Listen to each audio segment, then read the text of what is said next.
Funding for this edition of Caucus, New Jersey has been provided by the St. Barnabas Healthcare System and by Wells Fargo Wachovia.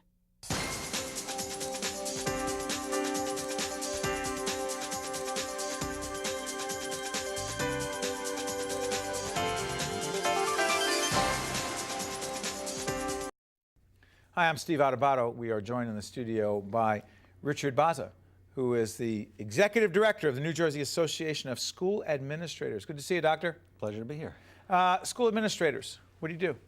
Well, it's a good question. I'm not sure everyone, they think they know, but they don't really know. They don't, especially with school superintendents. They often think when you say the word superintendent, this is the person who fixes the lock or repairs something. Oh, in the you're the apartment. superintendent. That's right. And so actually they're people who are the chief education officers of their district, responsible for moving education forward, oftentimes running the biggest business in town, employing the most people, and doing everything from providing the educational program to getting the kids on the bus and having the schools operate for the community day and night and throughout the weekend.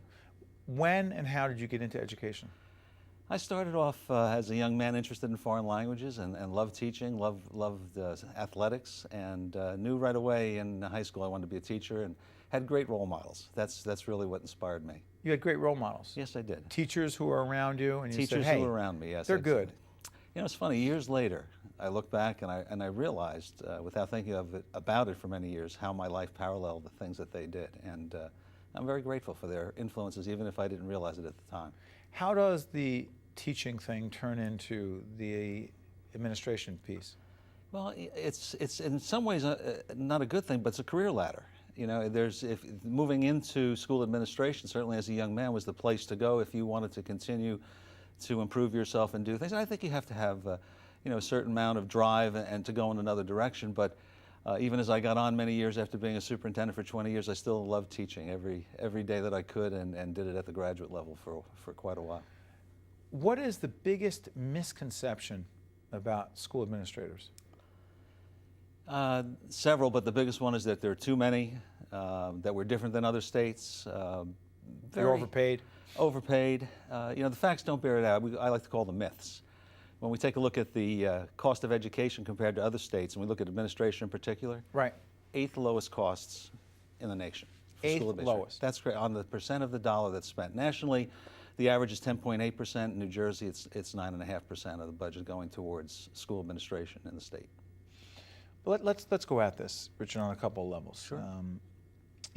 Before I do some of the harder, pretty controversial political pieces of this, tell me the biggest challenges, the 2 or 3 biggest challenges that school administrators face.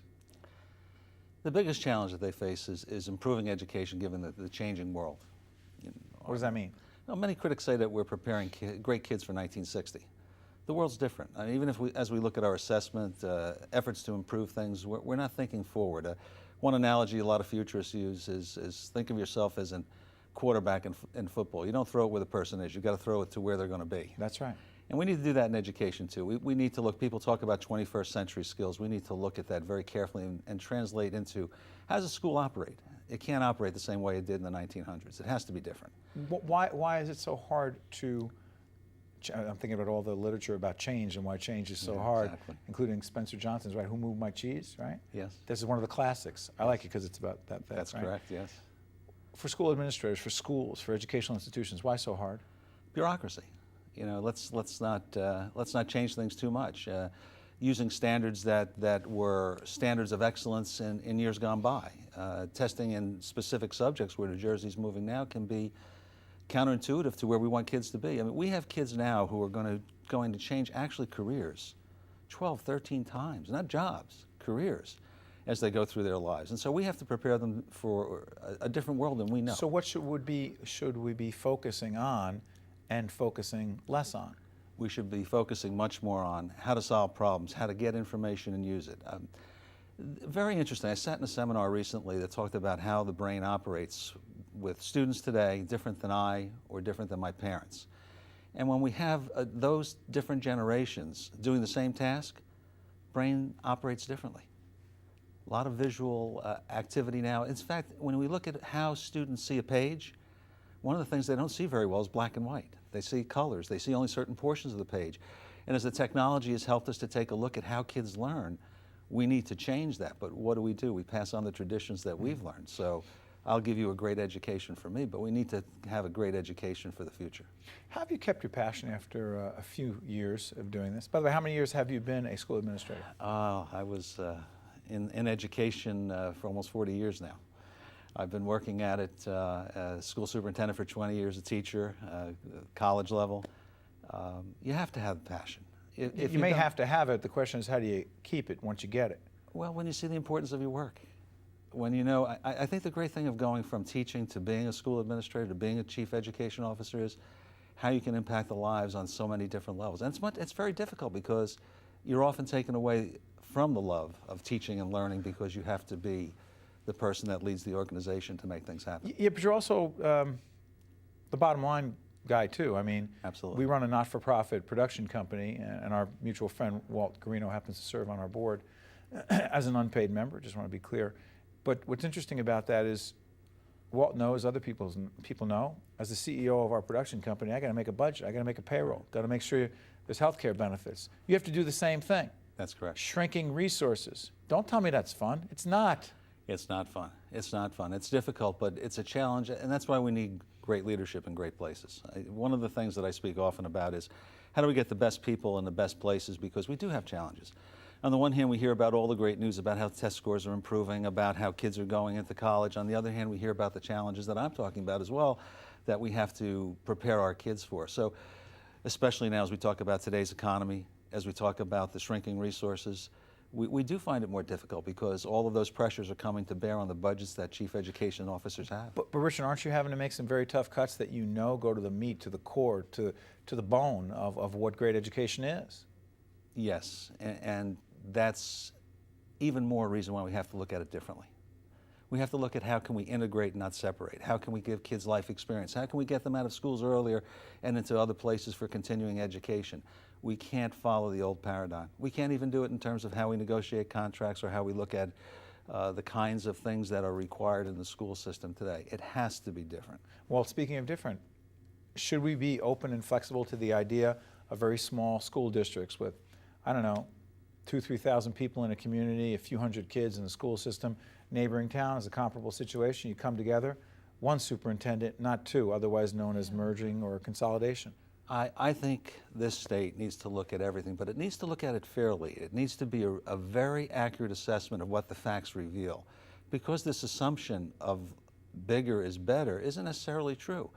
A lot is driven by the economy, as it should, by the economics right. of what needs to take, but larger is, by way of example, if New Jersey in school administration is 8th lowest in its percentage of the dollars spent, there are so many other states, some with county systems, many with county systems, that are spending more of their dollar on education than we are in New Jersey. I understand that, but respectfully, wouldn't it also say that if you had one school administrator for 1,000 kids versus two for two small districts with 500 kids, I know I'm opening up a Pandora's box at the end of the show, but doesn't it logically say, hey, it's cheaper, it's more economical? We should absolutely look at it. However, the incentives today don't exist for school districts to be consolidated. They don't.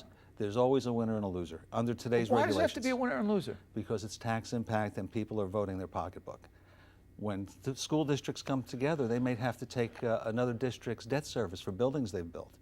They have to equalize the taxes based on which community is richer or poorer.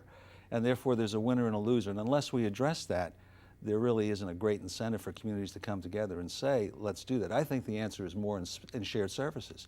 It could well be shared administrators. It could be shared services in many respects, but right now the law really doesn't encourage school districts to consolidate. Richard, I'm so glad that you came on the show because you just opened up a whole range of topics we can talk about when you come back in the future. Sounds great. That's good stuff. You still love your job, I can tell. I do. I love mine too. Good.